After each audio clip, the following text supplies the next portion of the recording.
Video था और कोई ख़ास उसमें पार्टी के खिलाफ उसमें दिखाया गया था कि बहुजन समाज पार्टी के खिलाफ है ये वीडियो। तो नाम लेके कहा है कि इसमें अजय राय जी की साजिश शामिल थी और वो नहीं चाहते थे कि हम चुनाव मैदान में लड़ें। उन्होंने ऑन द रिकॉर्ड तो नहीं, ऑफ द रिकॉर्ड कुछ पत्रकारों से कहा भी है कि हमारी इतनी हैसियत है कि हम जिसका चाहे टिकट कटवा भी। हम तो इसीलिए आँख का ऑपरेशन भी करा लिए कि ज़रा गौर से देखें कि कहाँ वो विकास हुआ है, लेकिन हमें नहीं दिखाई दिया ऑपरेशन कराने के बाद भी। तो कहीं कुछ हमें विकास नहीं दिखाई दे रहा। पीडीएम बचा कहाँ है? पीडीएम बचा कहाँ है? पीडीएम तो खत्म हो गया है इसी चुनाव में, और पीडीएम का कोई वजूद है नहीं। बिजली के खंभों पे कुमकुमा और बल्ब लगा देने से विकास नहीं होता है।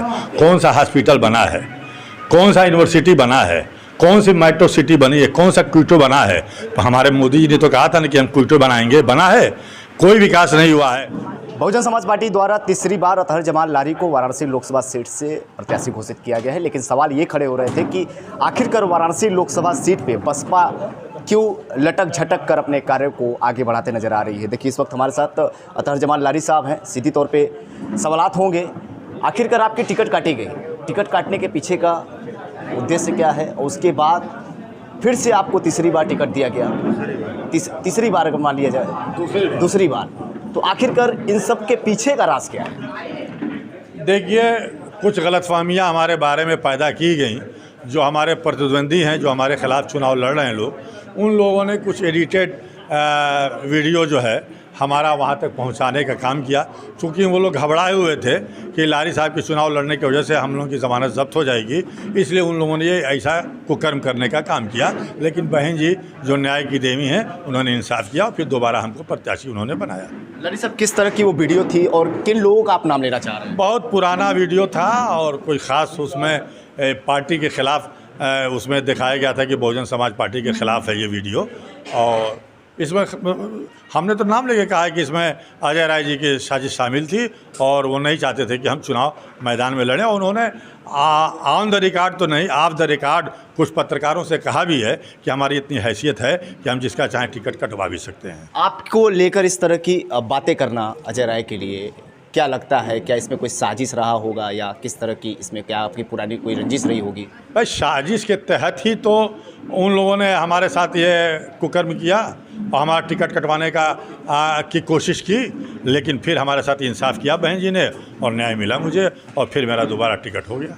वाराणसी में पीडीएम ने भी अपने प्रत्याशी को घोषित कर दिया है, और पल्लवी पटेल की अगर बात कर ली जाए तो मुसलमानों को लेकर एक बड़ा बयान सामने आया, जिसमें साफ तौर पे कहा गया है कि मुसलमान कोई मुर्गा नहीं है जिनको पकाया जाए और खाया जाए और खाकर इस्तेमाल करके छोड़ दिया जाए।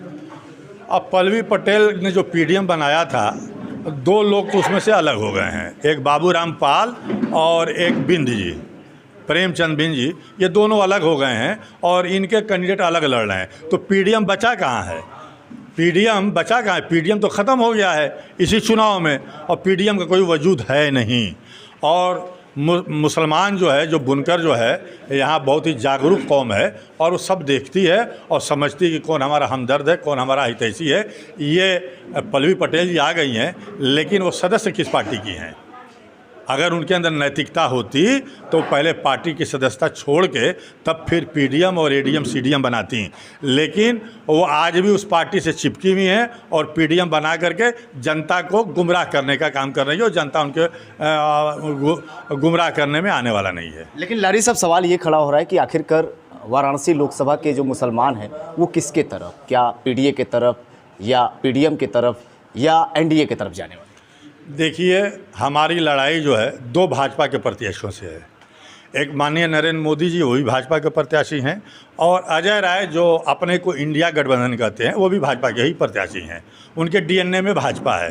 तो इन दोनों के खिलाफ मैं चुनाव लड़ रहा हूं, और हमारा कमेरा समाज जो है, गरीब समाज जो है, मुस्लिम समाज जो है, दलित जो पिछड़ा समाज है, वो सब देख रहा है और समझ रहा है। और एक बार हमारे समाज से गलती हुई 2004 में, जो आज तक हमारा समाज पछता रहा है, और हमारे समाज का कहीं से भी वोट बटने वाला नहीं है। जिस तरीके से हम 2004 में हम 97,000 वोट ले करके देहातों से आए और शहर में ज़रूर हम चुनाव हार गए, लेकिन अब ऐसा नहीं होगा। हमारा समाज जागरूक हो चुका है और कह रहा है कि हमको उस बार बहकाया गया और हम बहकावे में आ गए, लेकिन इस बार हम बहकावे में नहीं आएंगे। और इस बार दलित समाज हो, पिछड़ा समाज हो, सर्व समाज हो, अल्पसंख्यक समाज हो, वो एकमुश्त एक तरफा जो है बहन मायावती जी को देखते हुए हमको जो है हाथी पे वोट बटन देने का काम करेगा, बटन दबाने। जब आपका टिकट कटा तो तमाम सवालात खड़े किए गए। ये कहा गया कि बहुजन समाज पार्टी अभी भी कंफ्यूज है, उसको कोई दमदार प्रत्याशी नहीं मिल रहा है, या यूँ कह ली जाए कि ये भी कहा जा रहा था भारतीय जनता पार्टी की तरफ से कि नरेंद्र मोदी के खिलाफ कोई चुनाव नहीं लड़ना चाह रहा है, सबको जमानत जब्त की डरे सता रही।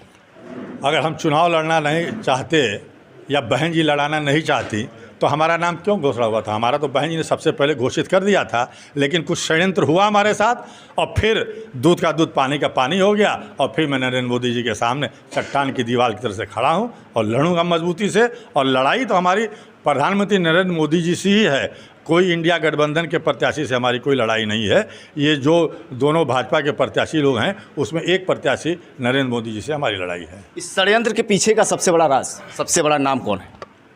मैंने तो कह दिया अजय राय जी हैं, हमने तो खुलासा कर दिया है। वो तो आपके टिकट कटने के पीछे का जो सबसे बड़ा नाम है वो अजय राय है। और वो डरे हुए थे, सहमे हुए थे कि हम चौथे और पाँचवें नंबर पे आ जाएंगे, इसलिए जो है ये षड्यंत्र हमारे साथ किया गया। ये भी कहा जा रहा है कि बहुजन समाज पार्टी पूरे पूर्वांचल और उत्तर प्रदेश में बी पार्टी बनकर आ रही है भारतीय जनता पार्टी की। क्या आप भी प्रत्याशी हैं भारतीय जनता पार्टी के? 4 जून को पता चल जाएगा। अभी हम जौनपुर जीत रहे हैं, है कोई टक्कर में? वहाँ पे कोई लड़ने वाला है? सबकी ज़मानतें जब्त हो जाएंगी और बहुजन समाज पार्टी वहाँ से जीत रही है और भदोही से भी हम जीतने जा रहे हैं। और यहाँ से भी जैसा हम टक्कर दे रहे हैं ना, वो सबके दांत खट्टे हो जाएंगे और उस चट्टान से लड़ रहा हूँ जिससे लड़ने से सब लोग कतरा रहे हैं, लेकिन मैं लड़ रहा हूँ और चट्टान को ध्वस्त करने का काम करूँगा। लारी साहब, एक अंतिम सवाल लेंगे।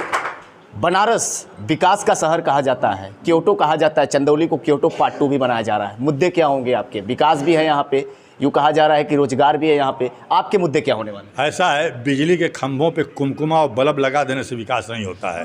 कौन सा हॉस्पिटल बना है, कौन सा यूनिवर्सिटी बना है, कौन सी मेट्रो सिटी बनी है, कौन सा क्योटो बना है? हमारे मोदी जी ने तो कहा था ना कि हम क्योटो बनाएंगे, बना है? कोई विकास नहीं हुआ है। और जो कुछ भी काम हो रहा है, जो पुल और बन रहा है, ये पहले का जो है। बनारस पहला रोपवे सिटी होने जा रहा है और आप कह रहे हैं कि क्योटो कहाँ बना है? कहाँ बना है? दिखाइए ना, हमको दिखाइए। हमें तो नहीं दिखाई दे रहा है। हम तो इसीलिए आँख का ऑपरेशन भी करा लिए कि ज़रा गौर से देखें कि कहाँ पर विकास हुआ है, लेकिन हमें नहीं दिखाई दिया। ऑपरेशन कराने के बाद भी तो कहीं कुछ हमें विकास नहीं दिखाई दे रहा है। हाँ, ज़रूर कहते हैं कि मैं गंगा पुत्र हूँ, गंगा माँ ने बुलाया है और उसी गंगा माई से कमाई हो रही है, उसमें नाव चलाया जा रहा है, उसका सीना चीरा जा रहा है।